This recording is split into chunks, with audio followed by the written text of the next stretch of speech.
Hello. Okay.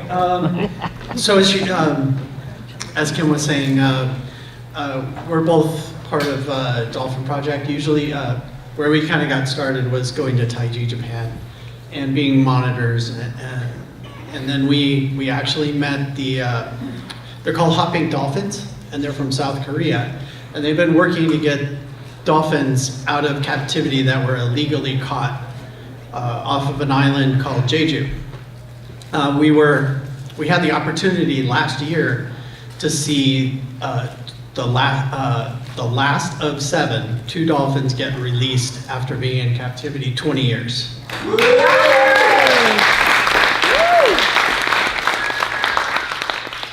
We were behind the cameras people, and with the entire change of both of our lives focused in on helping animals and humans as well, but we've been focusing on animals. Basically our lives changed to being much more like storytellers or photographers, etc. And we're in the middle of several. And I have not edited except for showing this little teaser of our experiences there, and also mostly focused on the hot pink dolphins that started their work in 2011 with 1 person. So the biggest thing that we got out of it was that the hot pink dolphins group and their volunteers, which are very few, were able to get from exposing the illegally caught dolphins to the public all the way to legislation banning the imported dolphins in South Korea. So that's, yeah.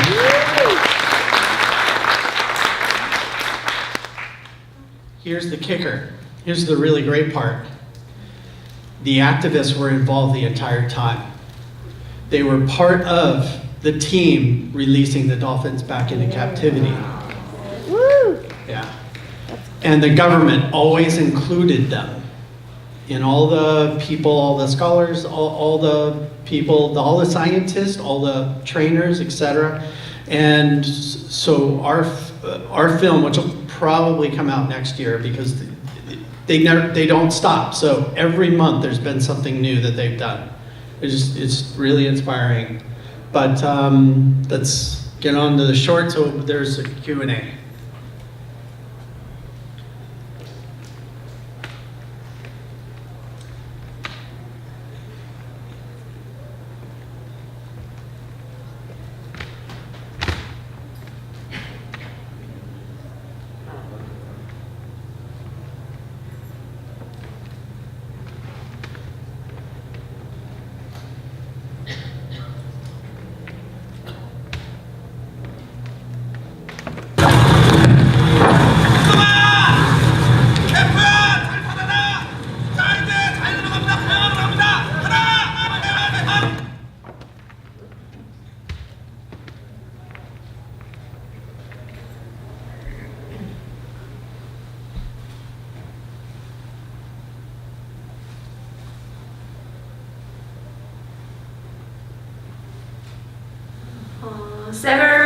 During the several months, I did campaigning alone, and it was lonely and hard time.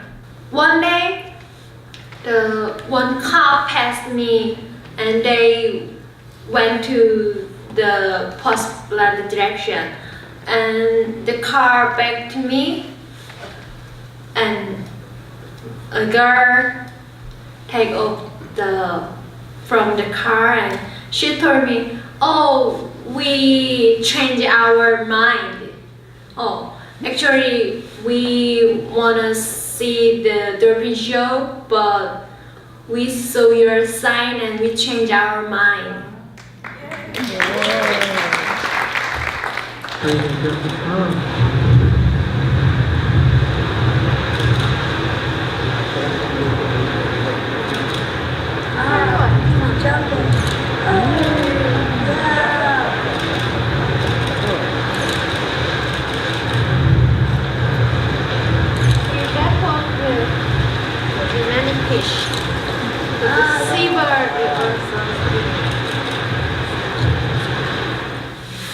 I think the project of gender is very good case.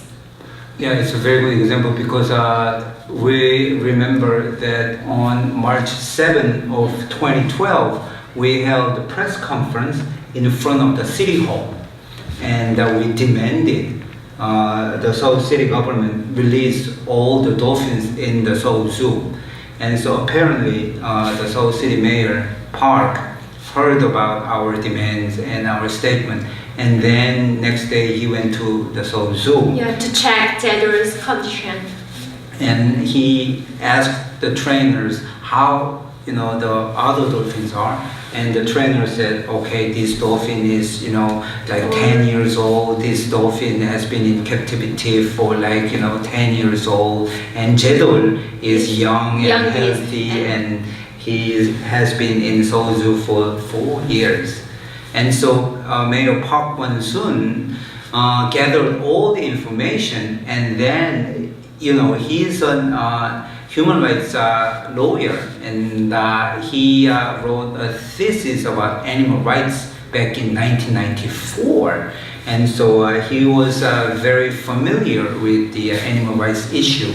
And so after he gathered all the information, and then he finally decided to release Jedor first, because he was convinced that Jedor was a suitable candidate to be released, and Jedor can be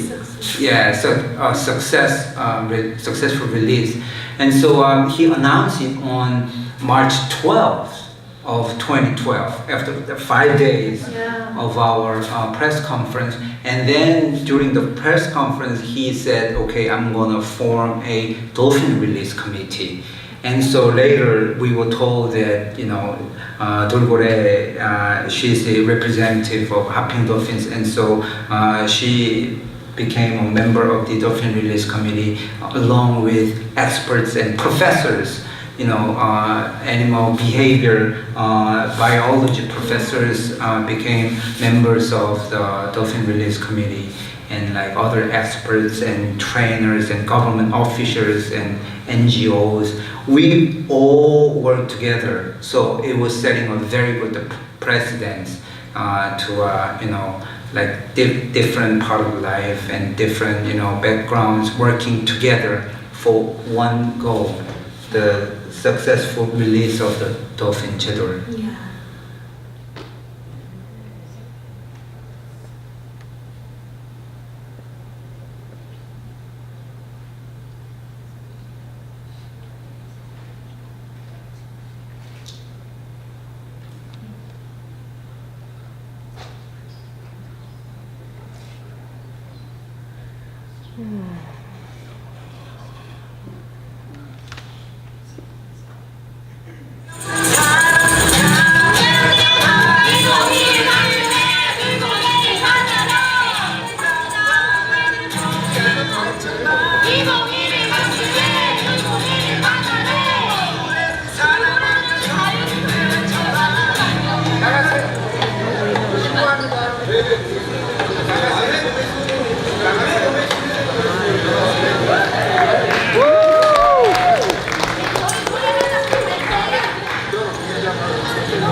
근데 여기서 뭐 하는 거 아니잖아요. 건드리지 마세요. 네, 이거 건드리. 아니 건드리지 말라고. 건드리지 나가라고. 건드리니까. 경찰. 엄마 방에는 청소부. 사진 소리가. behind the action. So, and then we're gonna spread our action everywhere on social networks and we are trying to have talks with the government people who has the authority over that Dolphin area. I mean, so we're gonna push them, and we're gonna push everything as much as we can. Because Bibong is the last Jeju Indo-Pacific bottlenose dolphins that's still in captivity. Now everyone knows that Jeju dolphins are protected species, and this is the one who holds this Jeju dolphin in captivity. And so they are to be blamed, not us. They're saying we're gonna call the cops. What you're doing is illegal. After what they're doing is illegal. Yeah. It's illegal capture in the first place, and so I think they know that what they're doing is very shameful, because in the past that many Korean people didn't care about it, but now everyone knows it's a shameful action that you capture all the dolphins from the sea illegally, and then they are continuing the dolphin show, so they are not proud of what they are doing, and we know it, and so.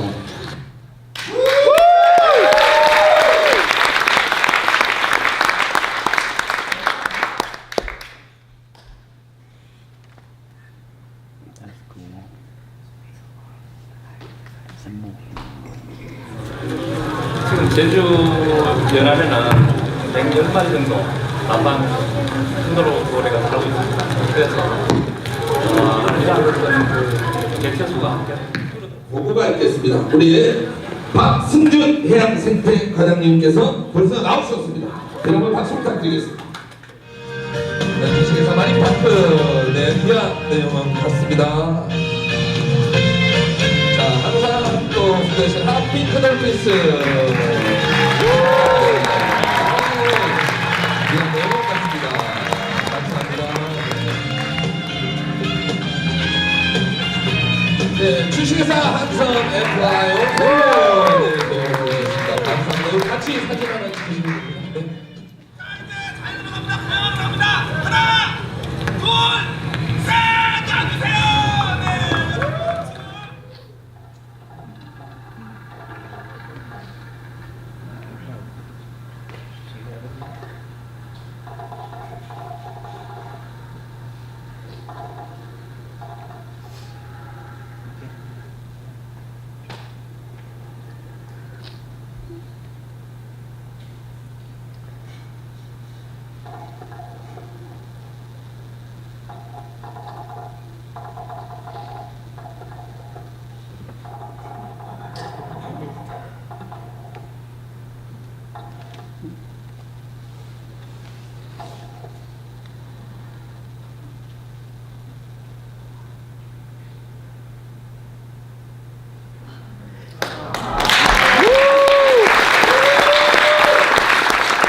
So this was just pretty short.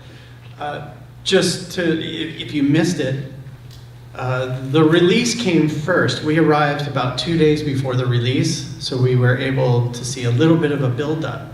But on that day, on that specific morning, dark clouds came in. It was raining practically the entire day until the end of the ceremony, when it kind of lightened up a bit, when they actually dropped the nets. It was still raining. There were 4 drones in the air, and it was all raining. I got mine in there, but I didn't end up seeing the dolphins because I was filming at the same time. But so we got the footage underwater from the other filmmaker as well. Let's see what else to tell you. The footage that you see of the activists, and we were part of that group. That was a really long sequence. It lasted almost an hour.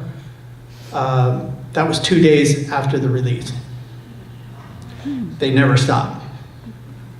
That morning we actually snuck in right at the end of that show, which included, I don't know if you saw it, but includes seals, dogs, doves, monkeys. That building is where they live. They never see the outside world. The dolphins have the closest view of the outside world by having a little tiny doorway where they can see where the sun might come in, but never does. That's it. So we got one dolphin, footage of the dolphin in one of the tanks inside, and that dolphin's actually from Taiji, Japan. Is named Taiji. And now Taiji is part of the show. So let's just open it up to anybody have any questions? Yes. So, have they made any efforts to try and release Taiji, or is They're trying. The Okay, hardest thing. come on. Okay.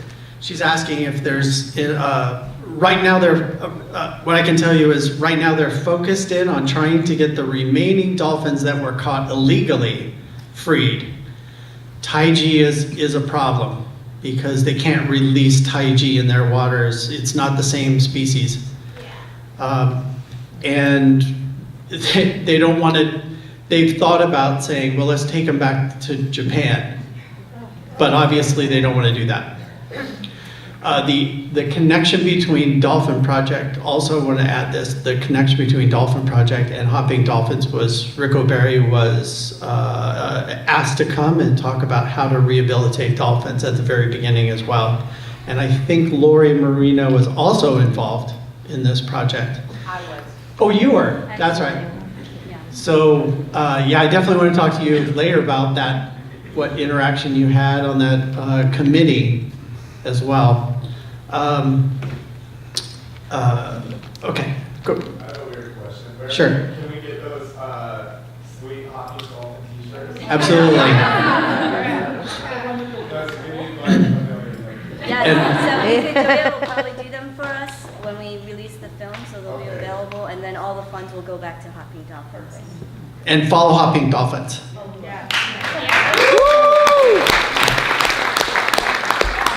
Yes. Yeah, have all the releases been considered successful so far, as you know? Yeah. Well, for the last 2 of 7 that we were witness to, nobody has seen those specific 2 dolphins since, but we also have not seen them die as well. Now, those 2 dolphins were released in an area that isn't part of the general population of the dolphins because that area is where they were actually taken from. So the dolphins were generally put in the area, put back into the ocean where they generally came from.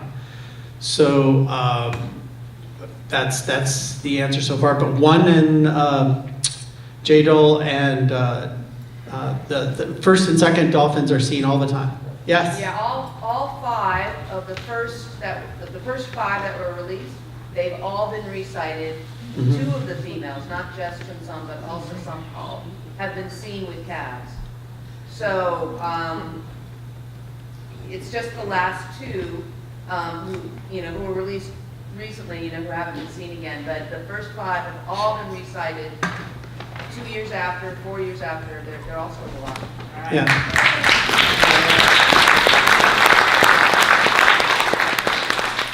Yes. Okay, so that's 7 total that have been released. How many total were taken or captured illegally?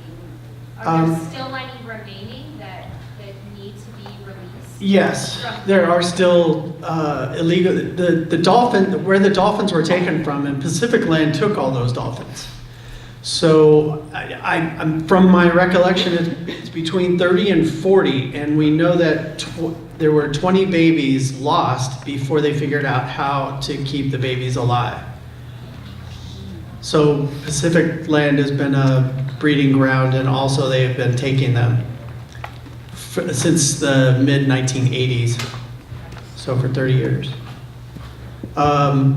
Yes, they still are pushing. That's what that protest was for, was to get the other one released. Over here? Yes. Did they spend any time getting them ready for release? Yes, the process of rehabilitation started at the Seoul Zoo. where they train the dolphins to go after fresh fish, live fish, basically, not fresh, but live fish. There's a lot of farmed fish in Jeju Island, and specifically the group always wanted them to get live caught fish instead of the farm fished. Everybody knows that farm fish doesn't have quite the nutrients that they really needed for being in the wild. But we, in those 2 days before the release, we were able to go out once and see live fish put in with the dolphins, and they did in fact go after them and eat them. And there's one video piece of underwater that I didn't include here, but it actually shows on that day when they were released that one of the dolphins was going after a fish, killing it, and eating it.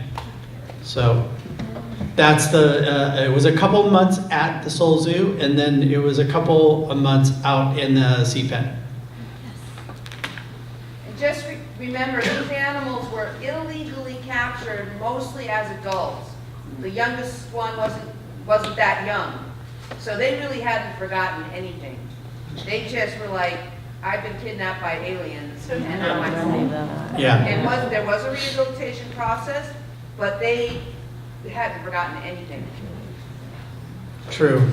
It does, this case is very unique in the fact that all the 7 dolphins were caught illegally and had wild experience before they were even caught. So it is a unique case.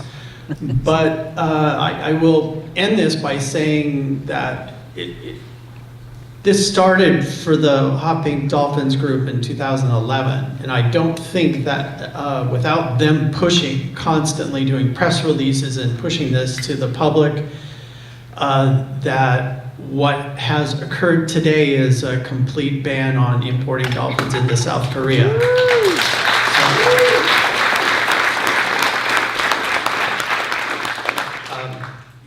Any last one? Yes. We've seen from the Blackfish Effect that attendance has been down from SeaWorld and everything. Have they seen similar results at the zoo in Seoul, just from protesting and everything so far? The plight of the dolphins and captivity in general has made a huge impact in South Korea, which has actually made the legislation go through far quicker. It was astonishing to us that they were just, when we came middle of last year, that between then and just this year that legislation got through. Now there still is issues with the dolphin habitat. You can go to this dolphin habitat, it's probably about 10 miles, 13 miles long. And it starts at a military base, because the military base basically cut their dolphin habitat short. And then all the way up to where the windmill farms are in the ocean. There's Samsung wanted to build windmill farms 50 meters from the shoreline, which is 150 feet. You can guess where the dolphin's habitat is. 150 feet from the shore. So Samsung dropped out, but another company is still wanting to build them, and they're paying off people in these towns, the inland area of these towns, not the people on the shoreline. So they're trying to get their support to get the windmills put in. It's political. Okay. Sure.